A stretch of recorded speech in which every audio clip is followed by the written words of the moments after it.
Hi, welcome to Laura's View and Tarot 2. I am so glad you're here. Today's date is Thursday, December 7th, 2023. In this video, we're going to take a look at a recent visit by a statesman to a country in the Middle East. I'm speaking of yesterday's visit by Vladimir Putin to Saudi Arabia. Let's take a look at a short compilation I've got because this wasn't covered very well in Western media. And we're going to ask about that when we get to the tarot cards. Okay, 1 second. By the way, fair warning, I am not a financial expert. I'm not a geopolitical expert, just interested. But I've become aware that some of my viewers aren't familiar with the term BRICS or G7. So we're going to do just a little elementary introduction to that too. It may be a little elementary for some of you, and I apologize if it is, but it's good to have a foundation of information so you're not going, who or what is that, as someone speaking. 1 second, we're going to a compilation that you can access after you watch this video by clicking on the video description box, Facebook link in the video description box.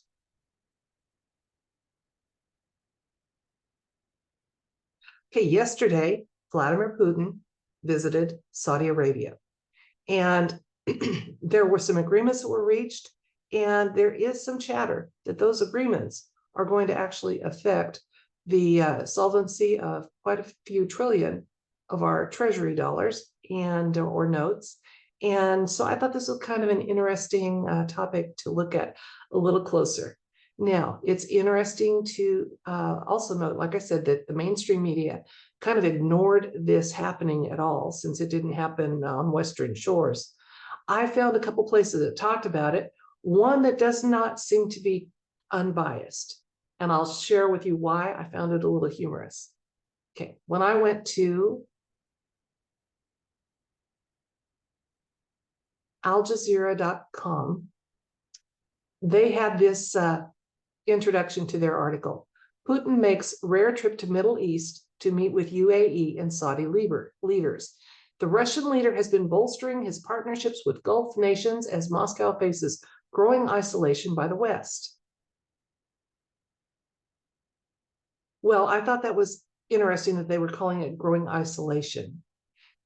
Because I remember when the conflict with his nearby neighbor started a little over a year ago, there was a lot of very informed pundits that said that this would cause Russia to have a huge recession and their economy would falter in short order. That has not happened, in part because the ruble is now gold-backed.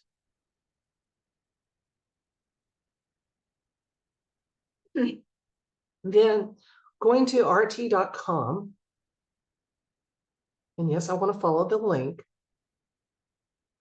It talked about the visit yesterday to Saudi Arabia.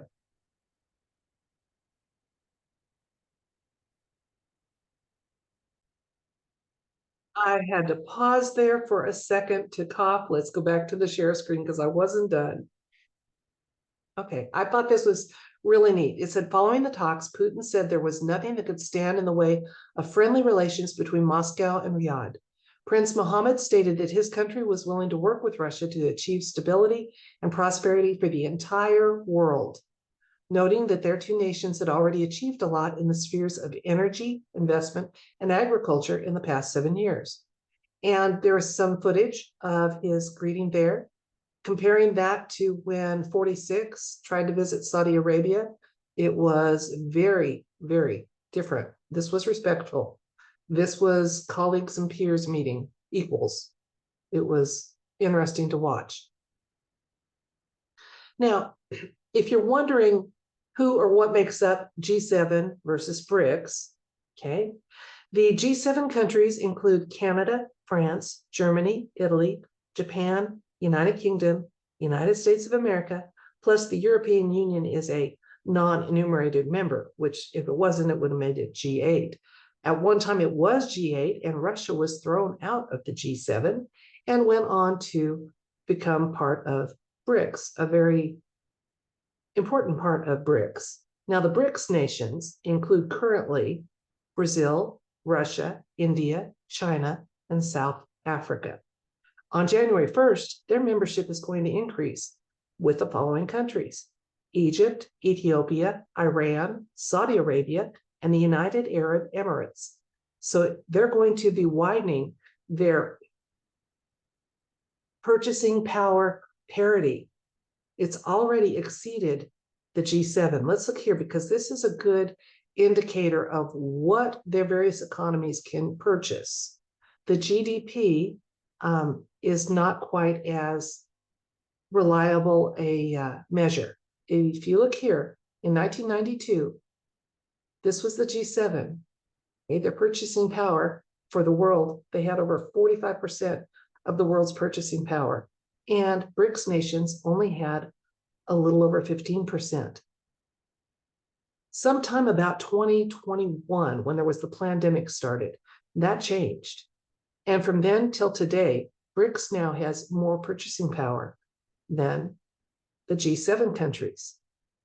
Partly, I think in large part because, again, they have a commitment to have asset-backed currencies.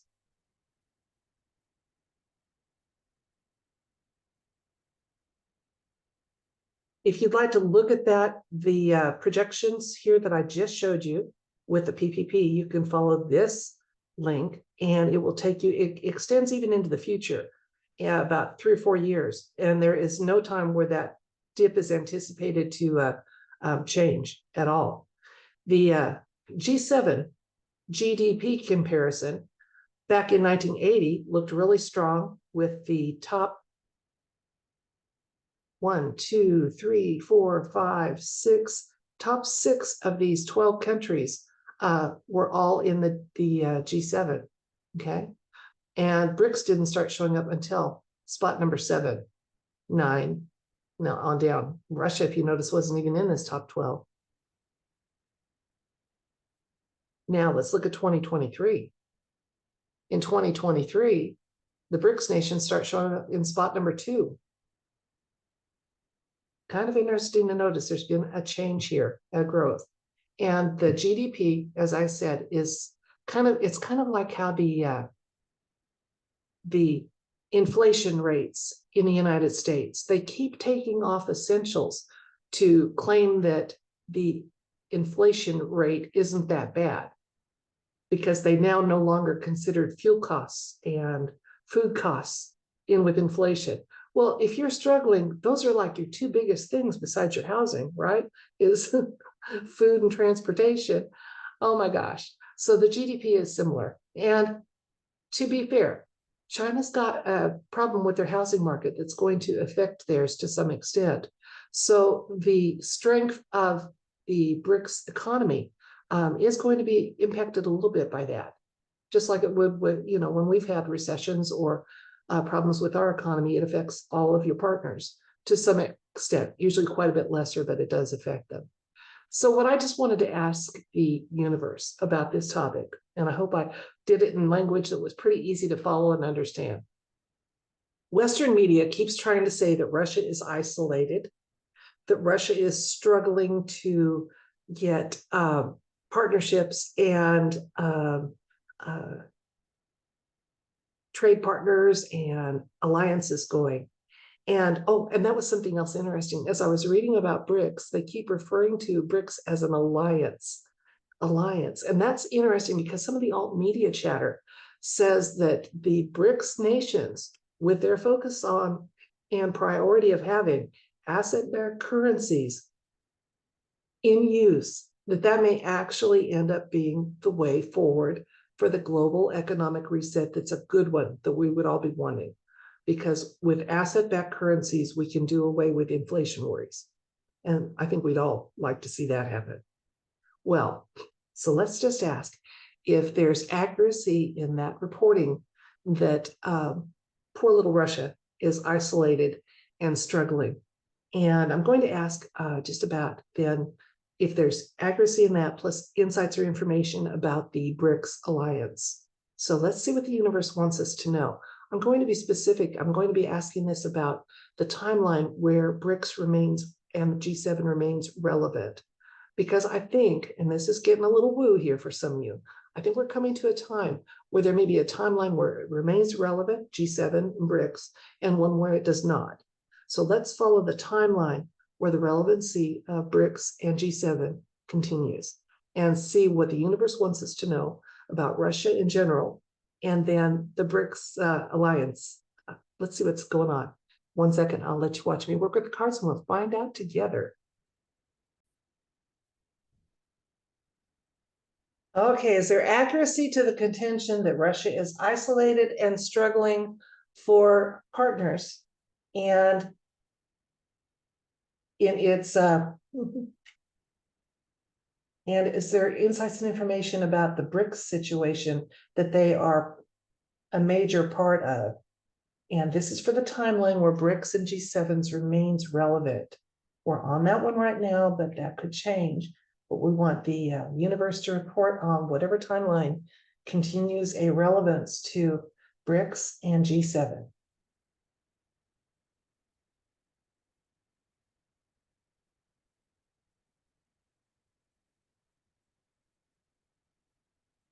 Let's see what insights we can come up with here. Okay, we have the Two of Pentacles and the Three of Cups, Four Cups, the Tower,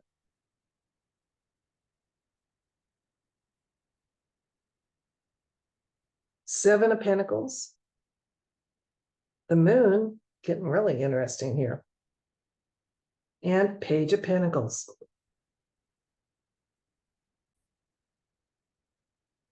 Okay, here's some of what I'm seeing in the cards, and then we'll look at exactly why I'm saying that. The BRICS alliance is strong and will remain strong.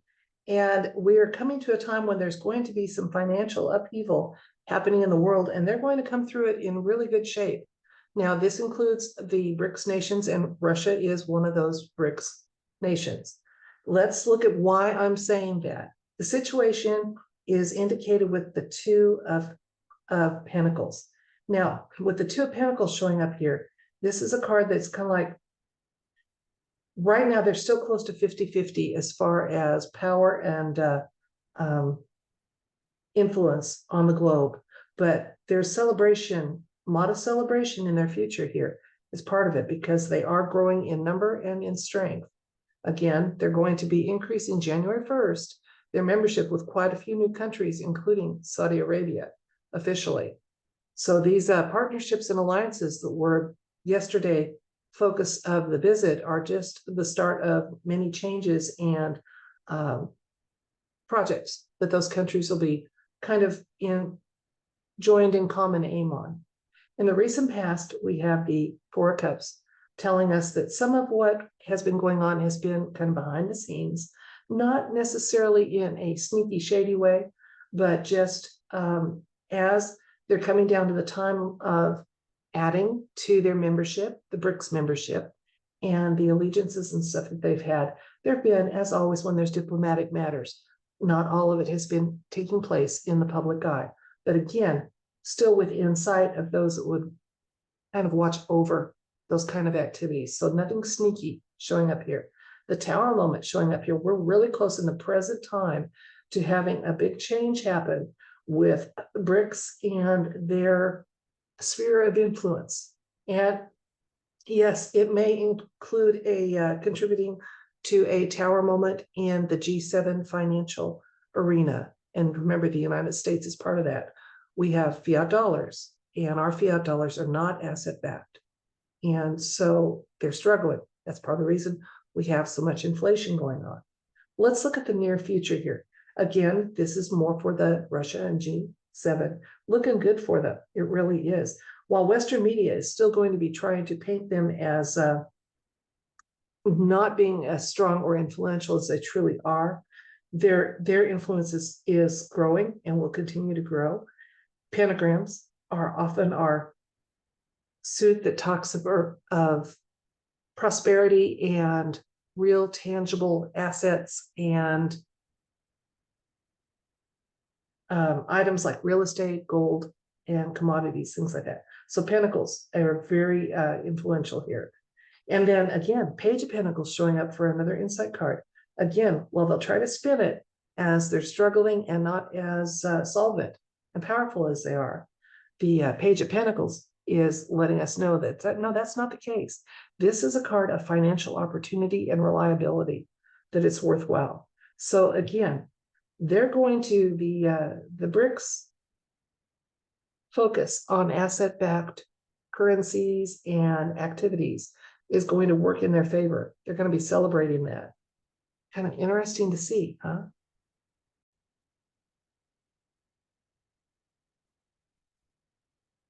So let's recap. We were looking at Russia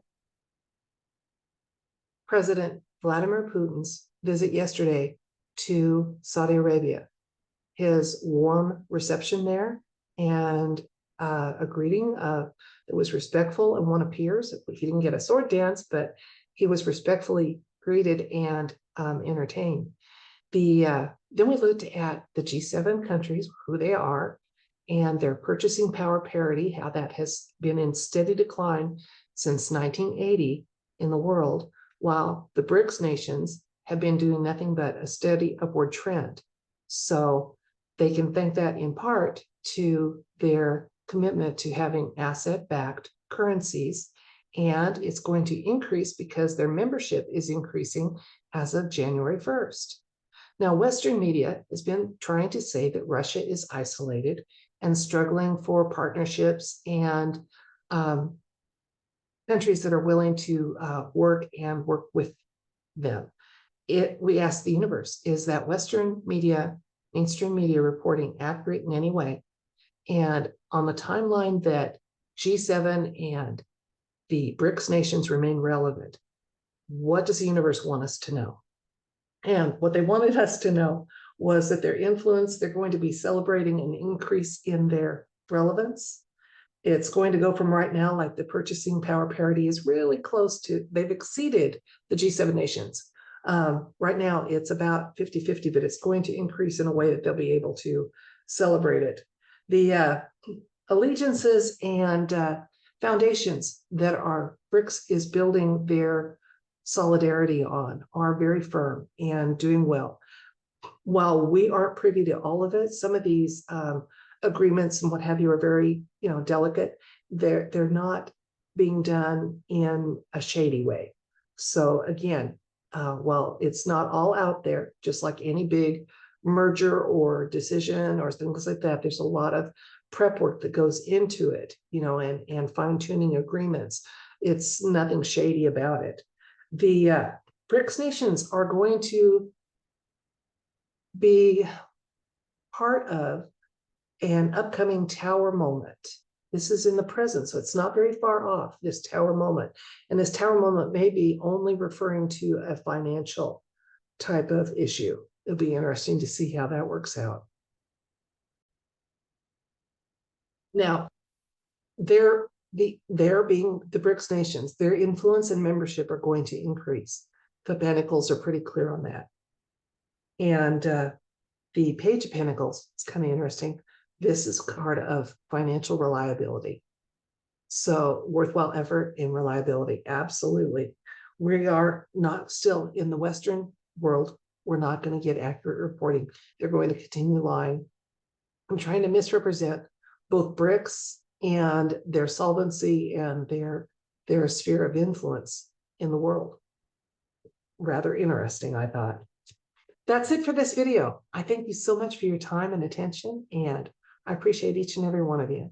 Until next time, I send you love and light and wish for you everything bright. Bye.